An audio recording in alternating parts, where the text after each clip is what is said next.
Morning. When I first moved to Reno, I was surprised to notice a couple of palm reading, fortune-telling establishments in town, advertised pretty prominently. And it's always intrigued me, our desire to know what's coming, our desire to know the future.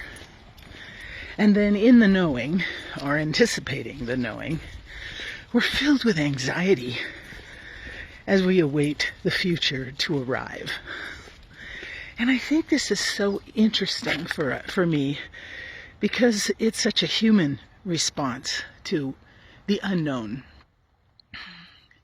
We talked a little bit last week about finding our security in things, but I guess my focus was really on the fact that we tend to find our security outside of ourselves. We look out here, out there, for our security. We get the best alarm system. We get a big dog. We take unbelievable precautions. We seek security outside of ourselves.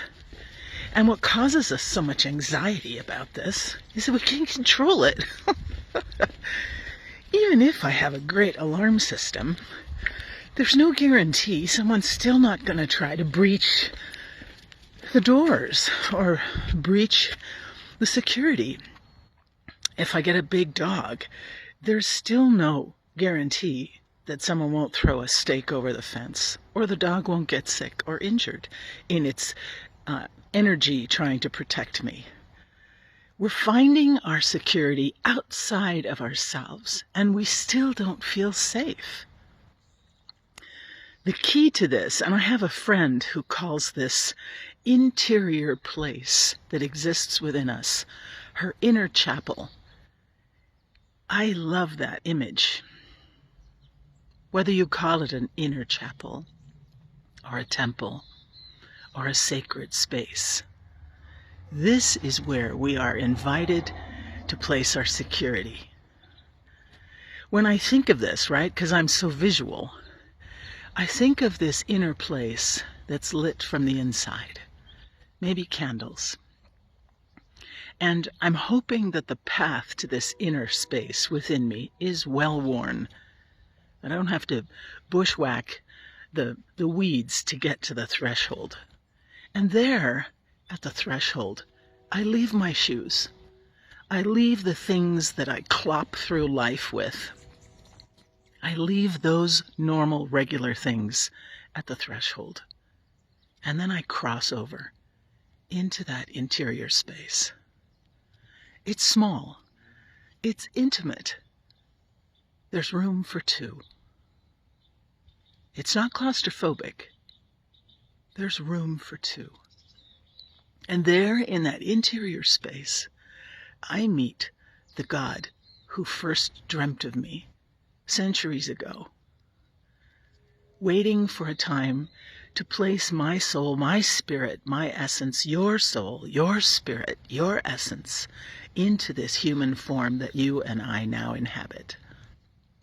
This God, this spirit, this divine presence, who is loving and affectionate and warm and protective, waits for us in this space.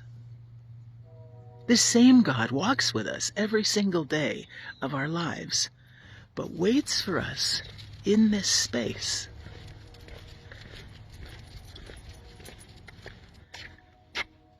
And what happens in this space is we start to communicate on a level that allows our security now to exist within us, not without, not on the outside, but within.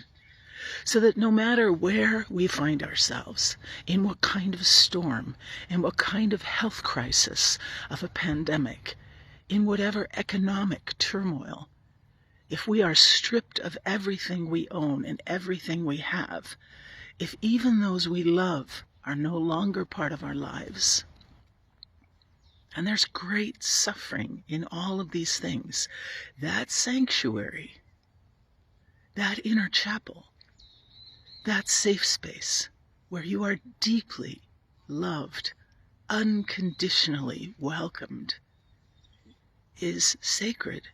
It's not touched by any of those things that happen to us on the outside.